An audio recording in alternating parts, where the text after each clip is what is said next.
नमस्कार दोस्तों, जय हिंद जय भारत। दोस्तों, भारतीय संविधान का ये हमारा 9वां वीडियो है।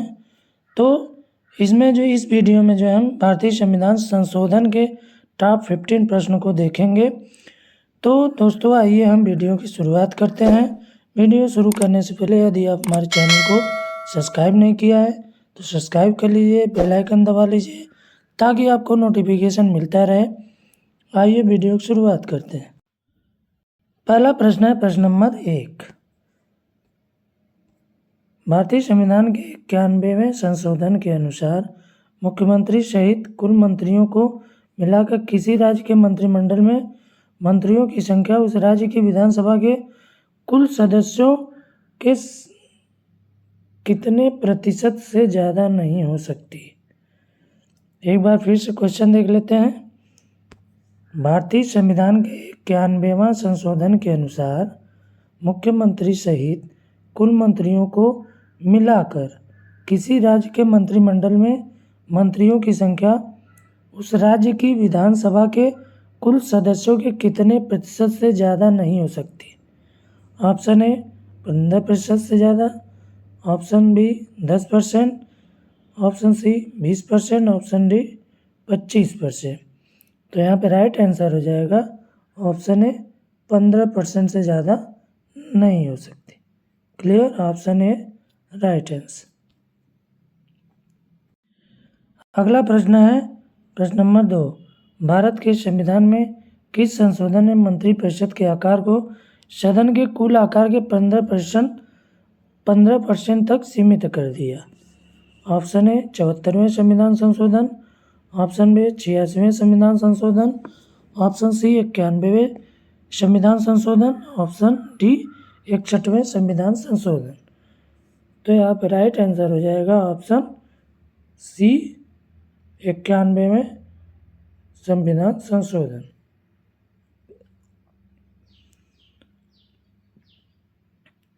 मंत्रिपरिषद के आकार को सदन के कुल आकार के 15% तक सीमित कर सकता है। किस संशोधन द्वारा कर दिया? किस संशोधन द्वारा? 91वें संविधान संशोधन द्वारा। Option B C right answer. Important point देख लेते हैं। भारतीय संविधान के 91वें संविधान संशोधन अधिनियम 2003 में कहा गया कि मंत्रिपरिषद में प्रधानमंत्री सहित मंत्रियों की कुल संख्या लोकसभा के सदस्यों की कुल संख्या के 15% से अधिक नहीं होने चाहिए। काफ़ी इंपॉर्टेंट पॉइंट है, स्क्रीनशॉट ले लीजिएगा दोस्तों एक बार। अगला प्रश्न है प्रश्न नंबर 3। संविधान अधिनियम में किस संशोधन के अंतर्गत शैक्षणिक संस्थानों में ओबीसी के लिए आरक्षण किया गया था?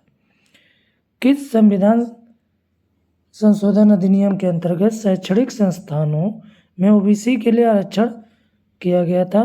93वें संशोधन, 95वें संशोधन, 93वें संशोधन, 94वें संशोधन द्वारा, 96वें संशोधन।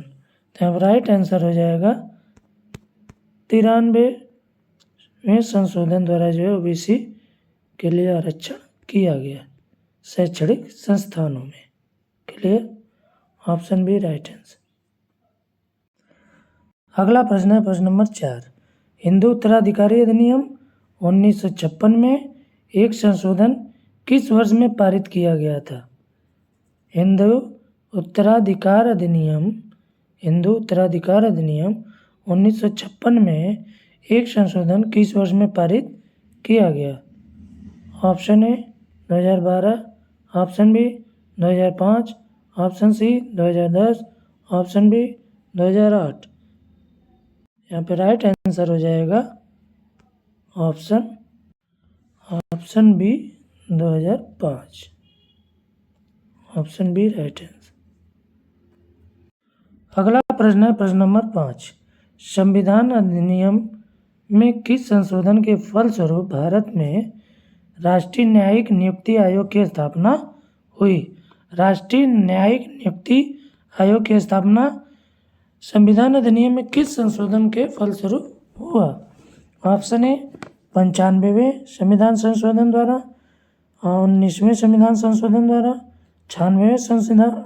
96वें संविधान संशोधन में अधिनियम द्वारा, 97वें संविधान संशोधन अधिनियम द्वारा।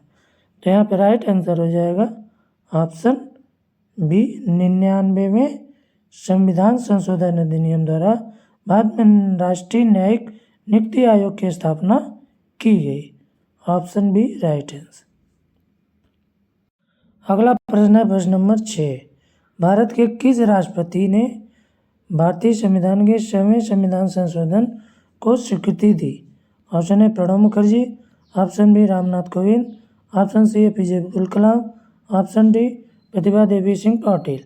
तो 6वें संविधान संशोधन की स्वीकृति किस राष्ट्रपति ने दिया? Option A Pranab Mukherjee. Option A right answer. Important point देख लेते हैं। भारतीय संविधान के 6वें संविधान संशोधन अधिनियम 2015 ने भारत और बांग्लादेश के बीच भूमि सीमा समझौते की पुष्टि की। भारतीय संविधान के 6वें संशोधन अधिनियम 2015 ने भारत और बांग्लादेश के बीच भूमि सीमा समझौते की पुष्टि की। क्लियर। अगला प्रश्न है प्रश्न नंबर 7। संविधान 112वां संशोधन विधेयक 2009 शहरी स्थानीय निकायों में महिलाओं के लिए कितने प्रतिशत आरक्षण का प्रावधान करता है, जिसे 24 नवंबर 2009 को लोकसभा में पेश किया गया था? कितने percent? Option D 50%। 50% right answer. Option D right answer. अगला प्रश्न है प्रश्न नंबर 8। भारत के संविधान के किस संशोधन अधिनियम द्वारा भारत में वस्तु एवं सेवा कर या उसी को हम जीएसटी बोलते हैं, लागू किया गया? ऑप्शन ए 104वें संशोधन में, 92वें संशोधन में, 101वें संशोधन में, 98वें संशोधन में। वस्तु एवं सेवा कर लागू किया गया भारत में किस संशोधन अधिनियम द्वारा? यहाँ पर राइट आंसर हो जाएगा ऑप्शन ए, ऑप्शन सी 101वें संविधान संशोधन द्वारा। Option C right answer. अगला प्रश्न है प्रश्न नंबर 9। भारतीय संविधान का 123वां संविधान संशोधन अधिनियम विधेयक किससे संबंधित है? 123वां संविधान संशोधन विधेयक किससे संबंधित है? ऑप्शन ए पिछड़े वर्ग पर राष्ट्रीय आयोग को सशक्त बनाना, ऑप्शन बी पिछड़े वर्ग के लिए राष्ट्रीय परिषद को सशक्त बनाना, ऑप्शन सी राष्ट्रीय अनुसूचित जाति परिषद को सशक्त बनाना, ऑप्शन डी राष्ट्रीय अनुसूचित जाति आयोग को सशक्त बनाना। तो 123वां संविधान संशोधन अधिनियम किससे संबंधित है? ऑप्शन ए पिछड़े वर्ग पर राष्ट्रीय आयोग को सशक्त बनाना। Option A right answer. कुछ इंपॉर्टेंट पॉइंट देख लेते हैं।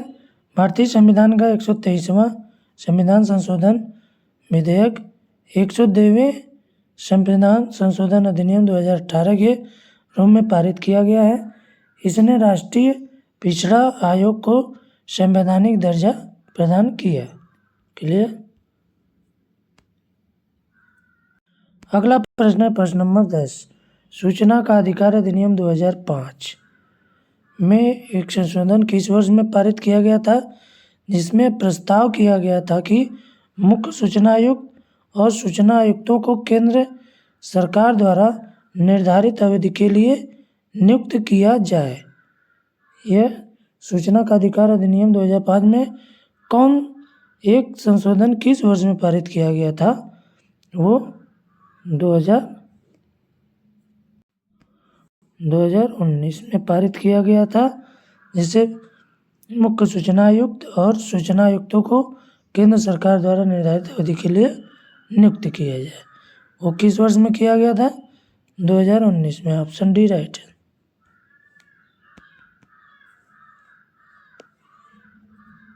अगला प्रश्न है प्रश्न नंबर 11।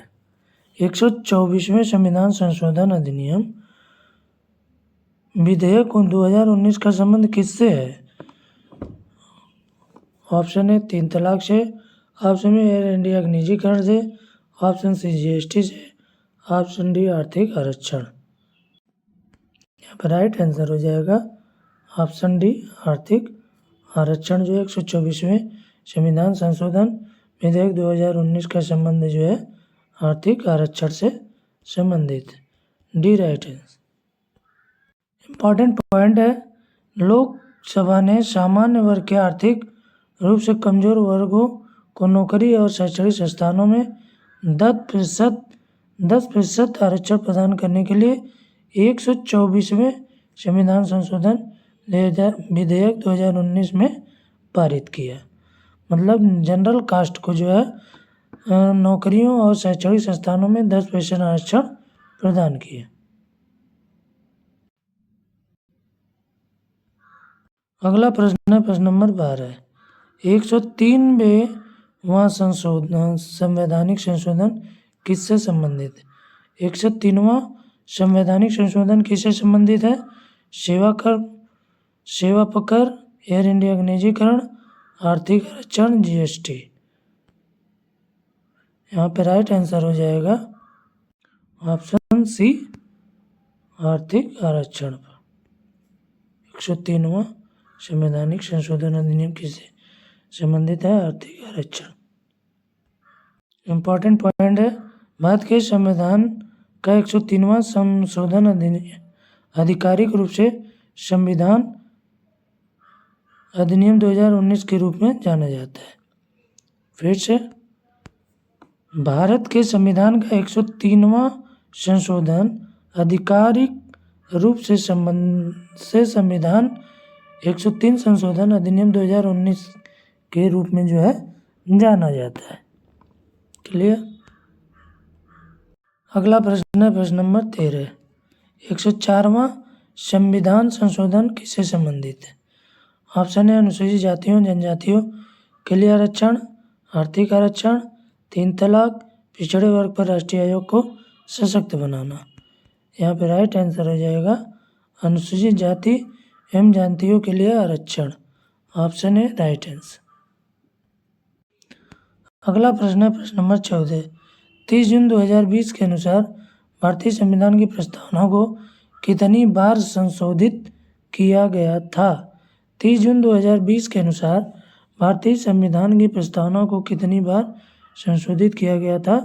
ऑप्शन है 2 बार, ऑप्शन बी 5 बार, ऑप्शन सी 1 बार, ऑप्शन डी 3 बार।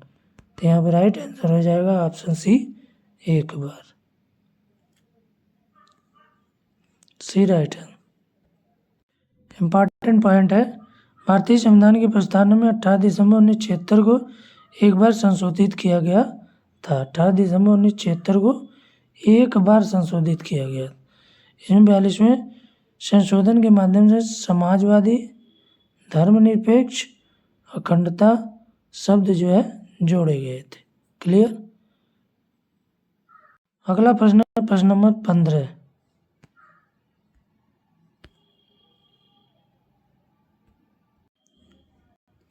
राष्ट्रीय राजधानी क्षेत्र दिल्ली सरकार संशोधन अधिनियम विधेयक 2021 को लोकसभा में 15 मार्च 2021 को पेश किया गया था। यह विधेयक राष्ट्रीय राजधानी क्षेत्र दिल्ली सरकार के किस अधिनियम में संशोधन करता है? 1993 अधिनियम, 1991 अधिनियम में, 2005 अधिनियम में और 2007 अधिनियम में। तो यह जो है ऑप्शन बी 1991 अधिनियम में जो है संशोधित कर। राष्ट्रीय राजधानी क्षेत्र 2021 को लोकसभा में 15 मार्च 2021 को पेश किया गया था। यह विधेयक राष्ट्रीय राजधानी दिल्ली क्षेत्र के किस अधिनियम में संशोधन करता है? तो 1991 अधिनियम में। B right answer. दोस्तों, हमारा वीडियो कैसा लगा? अच्छा लगा तो वीडियो को लाइक कर दीजिए, शेयर कर दीजिए। इसी के साथ जय हिंद, जय भारत।